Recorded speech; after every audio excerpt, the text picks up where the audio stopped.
Welcome back to this week's episode of Mystery Garage. In today's episode, we got something special for you because it's going to be the first time ever we're actually turning wrenches somewhere that's not the Mystery Garage. In today's episode, we're taking you guys on a trip to the auto wrecker. Let's jump into it.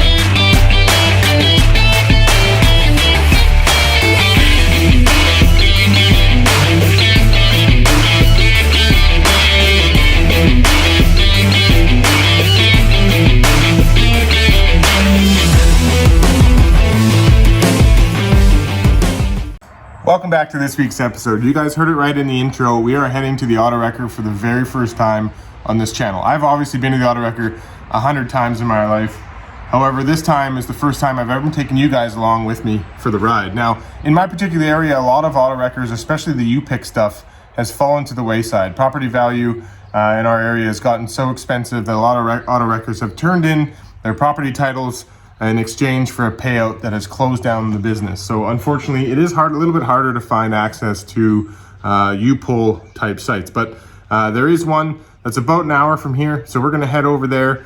But first things first, one of the hardest parts about going to an auto wrecker is making sure you bring everything you need. I usually rifle through all these toolboxes. I used to have an auto wrecker specific toolbox that I used to just take with me.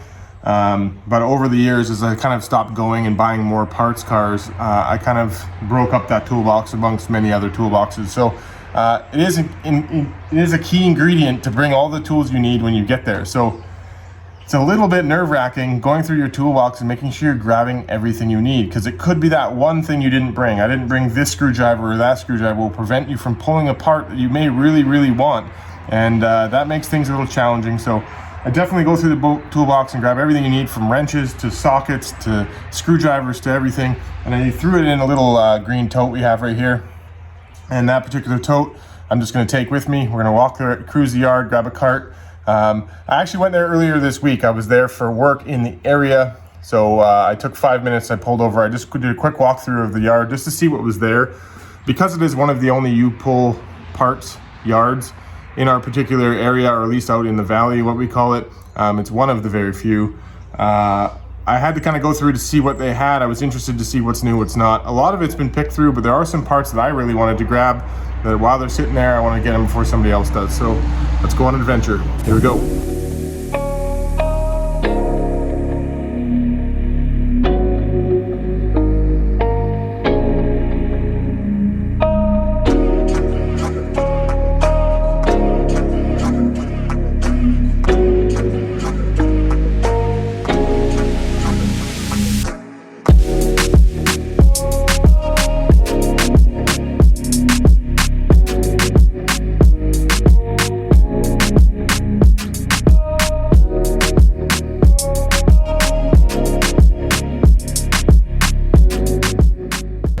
All right, we made it. So here we are. So you can see behind me, brought my kid too. Hi. This is his first junkyard experience, so I thought I'd take him with me and we'll check everything out. So let me show you guys what we're looking at. Okay, so this is an everything yard. So as you can see here, we entered the building here, but then they got everything nicely spaced. The funny thing is when I was here the other day, this wasn't the layout, and I'm sure it's not. Euro cars are in here and in here where it says full-size trucks, and actually where it says European, this is actually Japanese, so it's like Honda stuff, and right here is full-size trucks. So we're actually going to go into this direction right here and do a quick walkthrough. Now this place, because they are a little bit of everything, they don't have a ton of selection of European stuff, but they generally do have a good amount of more current items. So it's great for swapping and finding parts you may need for swaps. Some of the transmissions, engines, and I don't really trust engines necessarily here, but here they also do a very good list of where they got the car from, and I'll show you when we look at a car. They write it on the rear quarter of whether it was a insurance wrecked car or whether it was purchased by somebody who came here to sell their car for parts. So we'll take a look at that. They usually document it a little bit, whether the car was running, driving, moving, that sort of stuff. But let's head over to this direction and we'll show you what we got.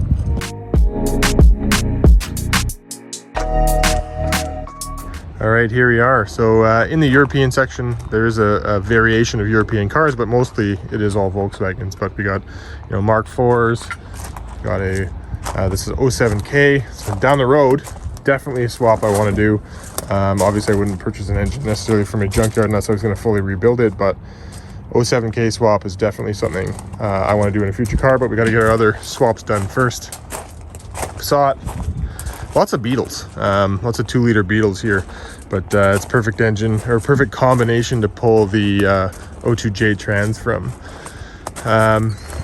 There we go. They've done a little bit of moving around since I was here last. There's a car missing here. There's actually 2 missing here. This one doesn't have a ton of Volkswagens in this row, but we'll just go over right in behind there, and you can see there's lots of Volkswagens over there, so we'll head over there. Okay, before we start going any further, I want to quickly show you kind of how they label cars. So you got the 03 Golf, so this is obviously a Mark IV Golf. It's a 4-door. It's been parted pretty heavily already, but you can see on here has a 1.9 diesel, which knocks, has a automatic transmission, but they say it's good. It's 443 kilometers, and this was in BC where I live. This is our insurance company, so this was actually a write-off for whatever reason.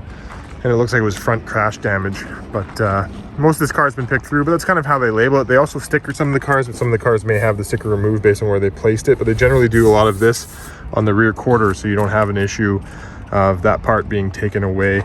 They do drain all the fuel and gas and stuff before it's all in here, but you can see kind of the coding of the car, VIN number, that sort of stuff as well. Color code sometimes on there, but this is how they log the information in. But then they write this for future when somebody's walking by to know what's good, what's not. So this will prevent you from pulling out 1.9 turbo diesel, getting it home, firing it up, and finding out that it knocks. All right, working our way into the Volkswagen stuff. Thought I'd show you guys around a little bit before we start pulling what I need. But you can see there's lots of, you know, Mark IVs, some Mark IIIs. You know, generally some pretty standard Mark III and newer. Don't have any, unfortunately, any Mark IIs. Got 07K. Let's check out what the condition of this thing is.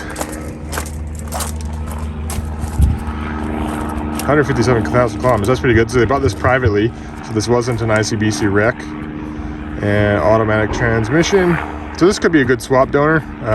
You know, obviously there's a reason why it's here. Maybe it had some knocking issues or what have you. But this could be a potential motor swap car, but I generally wouldn't pick my motors from a junkyard just because I'd be cautious unless I was going to fully rebuild it. And you can win. You can still fire these cars up sometimes. But this thing's already been picked through. This part's missing, that sort of stuff. I'd rather buy this out of a full donor car, but you know, as you move through the yard, you got lots of Beetles and that sort of stuff, but there's lots of usable stuff on these cars. Don't write these off.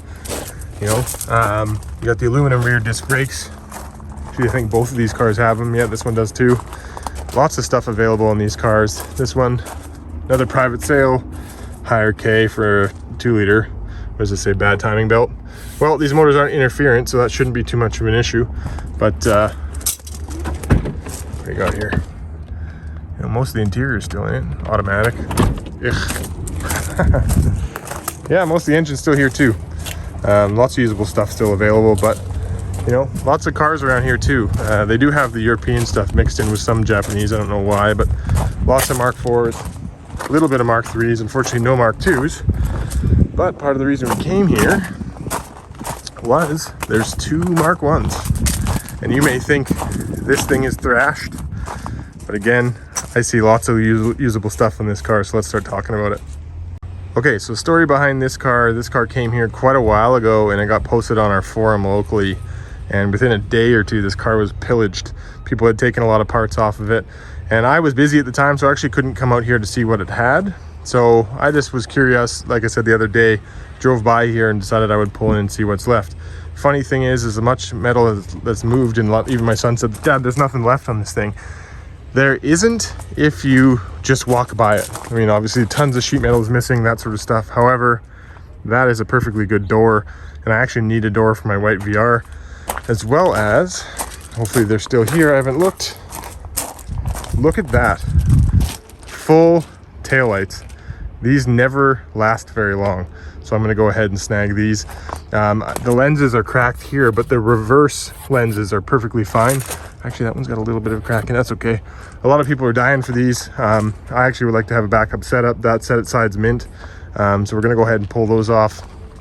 We'll pull the door off, like I said, for the VR car. Other than that, this did have a peanut butter interior. The dash isn't really worth saving. Door cards, there's only one side. Somebody's taking the other one. So parcel trays, I'll probably take those as well. Those are getting harder to find, so we'll grab those as well. Lots of stuff to pick through. So let me get to taking this door off with the kid, and we'll pull the tail lights as well and grab those partial shelf pieces and start picking away at it. It was a 1.6 standard transmission, but all that's gone. So we'll go ahead and start. Let's get going.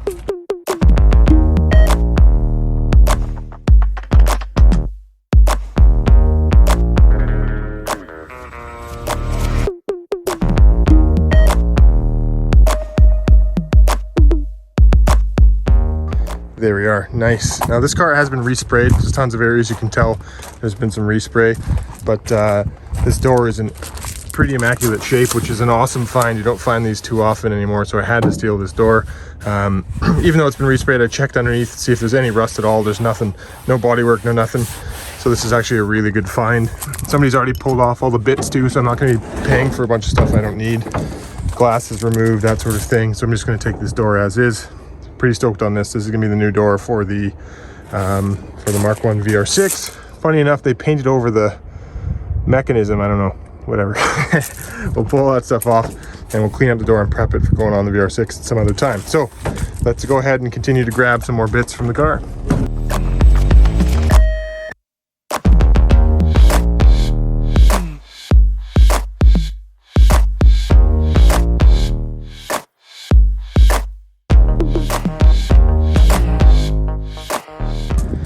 All right, executive decision. I ended up just taking the lenses. Now let me show you why.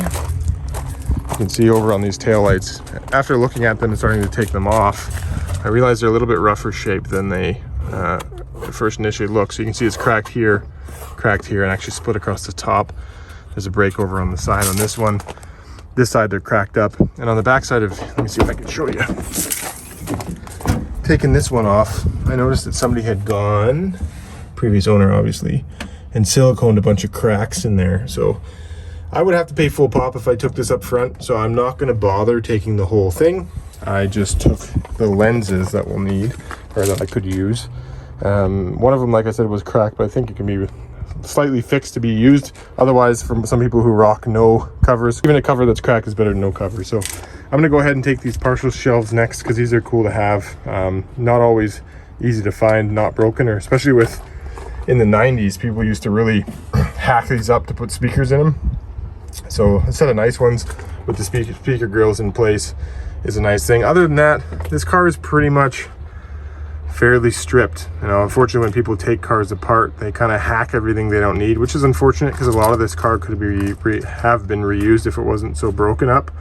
But you know, the door cards are cracked for the rears. I don't have any peanut butter interior either, so for me, keeping any of this stuff, anybody who's on here, you know, wishing I took some parts, can let me know. I can always come back if you needed anything, but you know, sometimes the stuff is better just to leave somebody local who could use it. You know, some of the seat belts, unfortunately, there's one or two missing of the full set, so there's not a full set of peanut butter seat belts, but there is some. So if you needed some, they're here. Dash more or less is picked apart, switches are picked apart, but nevertheless, let's go ahead and pull these trays and we'll keep moving along.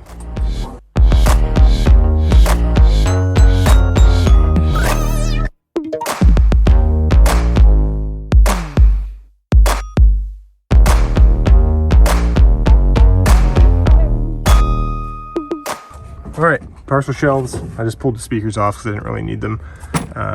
Everything's all set up. Got those parcel shelves, rear brake light covers, door. The hood is still good, but I don't actually need it. It's got some clear coat peeling on it anyways, and I got lots of hoods. So somebody is taking these off, which is good because a lot of cars rust in this particular section. Funny enough, they didn't take really enough off, but nevertheless, that's the kind of stuff that bothers me. See that? This dash, I mean, obviously dash is rough, but come on now.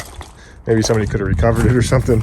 I don't know. Anyway, when people come in here and just like hack stuff up, like for example, this peanut butter cover, oh man, clamshell would have been nice. The other half of it's in the back there, but why break that? Just unscrew it or pull it out, you know, that kind of stuff.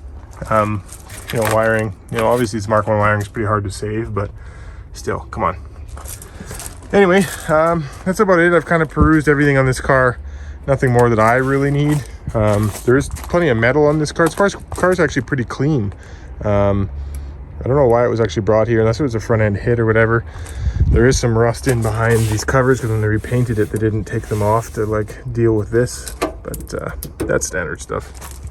If you guys watch my channel, you've seen a lot of that stuff. But other than that, everything else in this car, you know, the window's not worth keeping. What else we got? That's really about it. All the later side lights are all broken and that kind of stuff. But yep, on to the next. All right, let's keep looking. What do we got here? Mark IV. There, Mark IV. 1.8 liter. Okay, well, here we go. Let's take a look at this baby. It's got a 1.8T in it. If you guys watched my 1.8T episode, I do need... Ooh! I might take this injector, or sorry, the ignition wires, because mine were all damaged. Yep, I think I'm gonna do that. Let's keep walking for a sec. What else we got? Another 2 liter.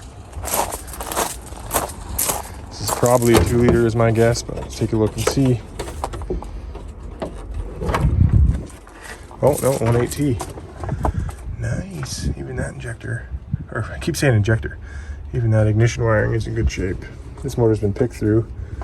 Maybe we'll take this one.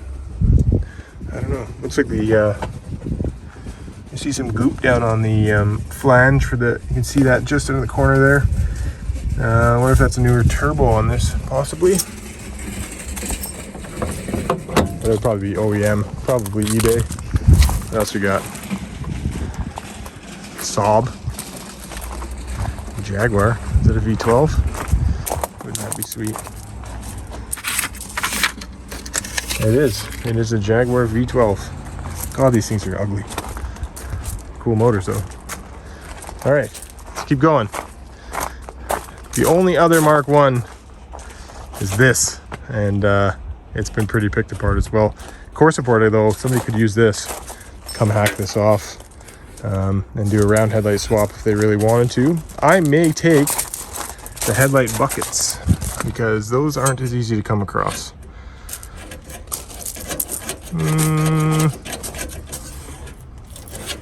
The adjusters are what goes, and you can do adjuster rebuild kits, but these ones actually look in pretty good shape. So I might pop these off. Maybe I'll get the kid to do that. All right, let's keep going. Volvo. Wait, I think I called that down there a Saab, but I'm pretty sure that's actually a Volvo. I might have been wrong there.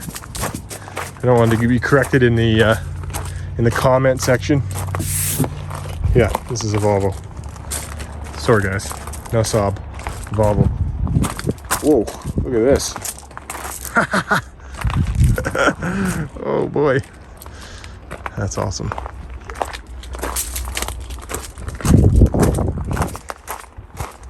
Another 1.8T, lots of 1.8Ts here. Sweet, I'm liking that. So when I do the swap, if I ever need some bits, here's the place to go. Another Volvo there. Another 2 liter. Oh, this is the, look at this. 2 liter Jetta. What is this, a Mark III? See that? Rear disc swap. And dust shields are in good shape too. Oh no, they munched the bottom. Moving around the yard, they set them down on the brakes. It wrecks the dust shield on the bottom. But anybody in my area looking for a rear disc swap, I got a couple of these already, but it's slim right here for the pickings. What do we got here? Surprised this even has rear disc brakes. That's odd. 2 liter auto, 94. Huh. Maybe I'm wrong, but I thought these came drum. It looks like the front discs look a little different too. I don't know if they did brake upgrade on this, but why? Those look big. Bigger, I should say. Maybe those are factory. Kind of look a little tiny now that I'm thinking about it. Anyway, ooh, look at that. Gross. So that's probably why this wasn't an ICBC. This was a private sale because it's a little rusty. Blech. All right, let's keep digging. Whew. Now this has a pullable motor. It's got a ICBC, so it was in a wreck. 120,000 kilometers on the engine. It's an auto, so you know it's well taken care of, and it has an 07K. And most of the work's already done for you. The front end's completely removed, and nothing from the engine is really taken apart, except for some of the belt layout, which you wouldn't need in a swap situation either. So this is definitely a swappable candidate. Oh, 07K, one of these days we'll get to it. Nearly a full interior on this one too. Man. The possibilities. Take a look at this thing. I don't even know why somebody would do that in the first place, but all the scene points, all the customs. All right, let's do a little walk around to this nugget. Everything on this thing is pretty much toast. Like I said, the rad sport's still pretty good, but maybe the carpet, I don't know. I don't need the carpet. Dash is okay, glove box is broken. Knee pad is okay, actually. Oh no, dash is thrashed. Somebody cut that piece off. Dang. What else you got? This car's been terribly resprayed. It's almost like a spray bomb or something. This, in case anybody saw that in the back screen, I will describe myself, the whole side's missing. So that thing is toast. Roof is actually in really good shape, with the exception of somebody hacked at this part and taped it up. But, you know, that's a shame. Back glass is still pretty good. Back car is pretty rough.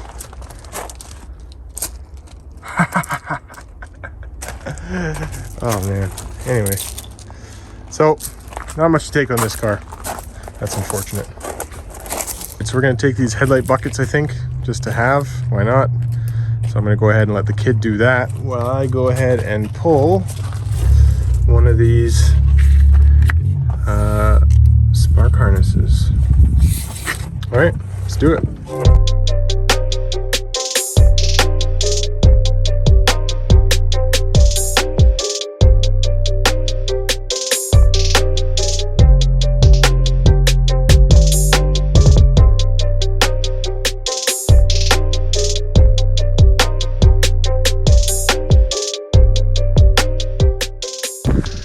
Well, I think we got about everything we needed.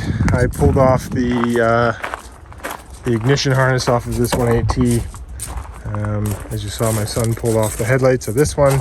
I pulled the actual bulb out because I don't need them. I just kept the buckets. I'll show you guys what I got there. So buckets, reverse covers, ignition harness, trays, and then we got the door underneath the car we left over there. We didn't want to drag it around everywhere. So let's take one last look at what we got here. And I was wrong. This is a 94 Jetta with rear disc brakes. And this is an auto 94 Jetta. It still has its rear disc brakes. So anybody who's in the area, it is by all intents and purposes worthwhile driving out here, because there's two to choose from. If you want to do a rear disc brake conversion, there's even a fairly nice dash sitting in the back of the trunk of it. Anyway, that about does it for today. We're kind of picked through everything we need. I tried going through and just looking at everything and figuring out if there's anything I can't think of right now that I may need in the future, but I think that about does it. There's not too many more Volkswagens over there. It goes into the Japanese stuff. So I think we're about wrapped up. What do you say, bud? How was your first trip? Good. You liked it? Yeah. Well, this kid's getting hungry. So we gotta go feed him some lunch. I could actually spend hours, if not a whole day here, just peeling apart parts and taking a look at what swap options there are and that sort of stuff. But when a kid's hungry, It's time to go. See you guys back at the shop. Well, that turned out to be a pretty cool day. You know, I had a lot of fun spending some time with my son, you know, especially that he's home for summer now, getting out to auto wrecker and turning some wrenches with him and having a good afternoon. It was a lot of fun. It is kind of funny that we, you know, started this channel a little over a year ago. And if you were a real OG of the channel, you know, the reason we started the channel was because we bought Stepchild. And I bought Stepchild because I was looking for a door for this car, because on the passenger side, and I'll show you guys in just a second, there's a massive dent, which is why I picked up this door. But I originally went to look at Stepchild to buy it for parts, and then when I brought it home, it was too good to part out. So full circle, a year later, finally found another door. You can find a ton of cabbie doors, but it's kind of hard to come across a good quality Mark 1 door. You can buy an aftermarket skin. Again, those are hard to come by as well. I could have pulled the dent here, but it's a pretty big one, and it's also got a lot of, at some point somebody tried to break in around the handle, so there's some damage there. So here's a quick look at what I'm talking about. Got a big, nasty dent down the side of the door. Now it's got 2 different compression ridges, so it's gonna be a really hard one to save. Plus, like I had mentioned, you can see around the door handle, this is vastly long before I ever bought it. But somebody had tried to jimmy the handle off or broke the handle off, and I don't know, maybe that was replaced before I got it, but lots of damage to the door here. The combination of it plus the cost of that door really made no sense to repair this. It was just took the time to find the correct door. So at some point we'll swap all the bits over to that door. We'll do a prime and probably just a white blend paint job, but there you go. So it's good that I got a good quality door. I'm pretty happy about it. It turned out when I went to pay for the parts that we had bought, there's also a 20% off in July deal at the Auto Wrecker. So we got a crazy deal on all this stuff, plus all the bits and bobs I bought. They didn't really know how to price that stuff, so they just gave me one flat rate price, and I walked out. So I got a steal on the stuff, and thank you very much to the Auto Wrecker as well. But we had a great time. It was a lot of fun. Now, there is a upcoming Friday night street legal race in the very near future. So the next episode you guys see, we're going to get to work back on this car. We're probably not going to get the door swap because we got a little bit of a list of things to do to qualify for tech, but we will hopefully be hitting the drag strip very, very soon. So stay tuned for the next episode, guys. Thanks very much for watching. I really do appreciate it. If you haven't already subscribed to the channel, I highly recommend that you do. Until next time, take care.